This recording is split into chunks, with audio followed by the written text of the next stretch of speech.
बताया जाता है कि पहली पुत्री का नाम मंजुला भगत था और घर का नाम रानी। उन्होंने अपनी लेखनी शादी के बाद प्रारंभ की।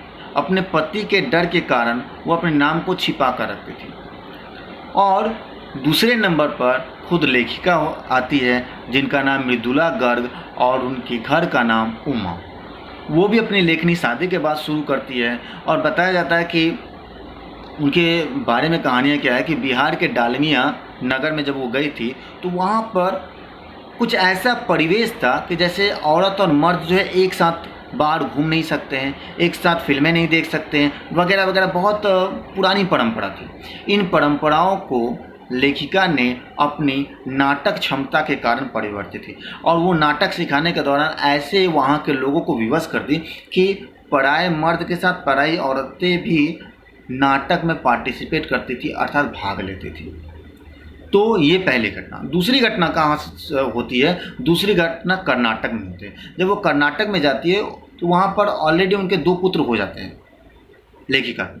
तो वहाँ पर वो अपने दोनों पुत्रों को लेकर जाती है। लेकर जाने के कारण वहाँ पर कोई ढंग का स्कूल नहीं रहता है, तो वो चाहती है वहाँ पर एक स्कूल खुले। स्कूल खुलवाने के लिए वो सरकार से परमिशन लेती है। सरकार बोलते हैं कि नहीं, यहाँ की जनसंख्या बहुत कम है, यहाँ पर मैं स्कूल नहीं खुलवा पाऊँगा। यदि आप विश्वास दिलाएं कि यहाँ पर प्रत्येक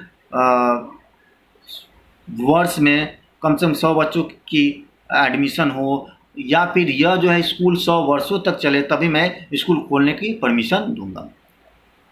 तो लेखिका बोलती है ऐसा तो हो नहीं सकता, ऐसा तो कुछ किया नहीं जा सकता कि मतलब ऐसे कैसे मैं वादा कर दूं कि 100 वर्षों तक कोई स्कूल चलेगा।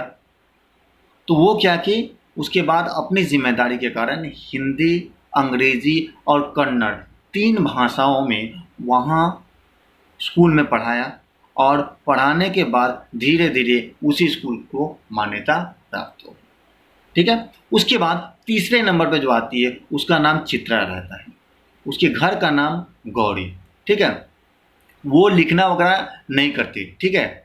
और इतना ही नहीं, वो बहुत ज़िद्दी स्वभाव की थी और अपने पिता से और माता से अंत समय में बोली कि मैं एक लड़के से विवाह भी करना चाहती हूँ, लव मैरिज। तो उनके पागलपन का सिंबल तब पता चलता है जब वो बोलते कि मैं एक लड़के से प्रेम करती हूँ। तो मम्मी पापा बोलते कि वो लड़का कौन है, तो लड़के को दिखाती है। तो लड़का भी अनभिज्ञ रहता है, अर्थात लड़का भी नहीं जानता कि ये लड़की मुझसे प्रेम करती है। तो ऐसा स्वभाव था उनके तीसरी बहन का। और उसके बाद हम लोग चौथी में आ जाता है। चौथी जो होता है रेणु, वो भी काफ़ी ज़िद्दी थी।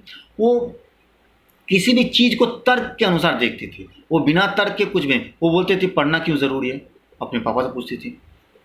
तो पापा बोलते पढ़ने से नौकरी मिलेगी, नौकरी मिलेगा क्या होगा, अच्छे जीवन से क्या होगा, तुम्हारा विवाह होगा, विवाह होने से क्या होगा। मतलब हर एक चीज़ को तार्किकता से वो जोड़ती थी। किसी भी तरह वो तो पढ़ाई कर ली 12 क्लास तक।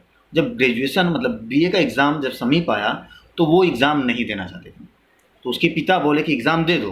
बोले क्यों, एग्ज़ाम देने से क्या होगा, परीक्षा देने से क्या होगा, तो ऐसा होगा वैसा होगा। बहुत सारी चीज़ों को बताने के बाद वो बोले ठीक है आप बोलते हैं तो मैं बीए कर लेता है। इतना ही नहीं, एक दिन जब छोटी वो बच्ची थी तो एक दिन वो स्कूल के लिए जाने के तैयार हुई, लेकिन उस समय बहुत मूसलाधार बारिश हो रही थी, बहुत पानी जम गया था, स्कूल वगैरह बंद था। लेकिन वो फिर भी वो बारिश बंद होने के बाद वो पैदल गई, जाकर देखी और वहाँ से फिर से रिटर्न आ गई और बोली कि स्कूल बंद है। तो सभी लोगों ने बोला कि मैं तो बोले ही थी या बोला ही था कि स्कूल बंद है, लेकिन तुमने तो बात नहीं मानी। तो बात मानने की बात क्या है, स्कूल बंद है बंद है। इतना ही नहीं, वो थोड़ी सी दूर वो पैदल चलकर कटा लेती थी। अर्थात जब उसकी बहन, बड़ी बहन या छोटी बहन अचला वगैरह, जब वो गाड़ी से आती थी स्कूल से, लेकिन वो पैदल ही आती थी। उसको लगता है कि ये जो सामंती परंपरा है कि मैं बैठ कर आऊँ, सभी लोग पैदल आए, और कम से 100 मीटर दूरी जो है 200 मीटर दूरी मैं पैदल भी तो तय कर सकती हूँ। इतना पैसे वेस्ट करने की ज़रूरत क्या है, और इतना ज़्यादा जो है अपने आप को शो अप करने की ज़रूरत क्या है। तो ये बातें वो बोलती थी। तो यहाँ पर देखने की चीज़ है कि वहाँ पर सभी बच्चों का नहीं, 2 बच्चों का नाम डबल डबल रखा गया था। सभी लोग पूछते भी थे कि आप लोगों को 5 पुत्री होने के बाद भी पेट नहीं भरा, इसीलिए 2-2 नाम रख दिया। लेकिन लास्ट में चौथी पुत्री रेणु और 5वीं पुत्री जो है अचला का एक ही नाम रहता है।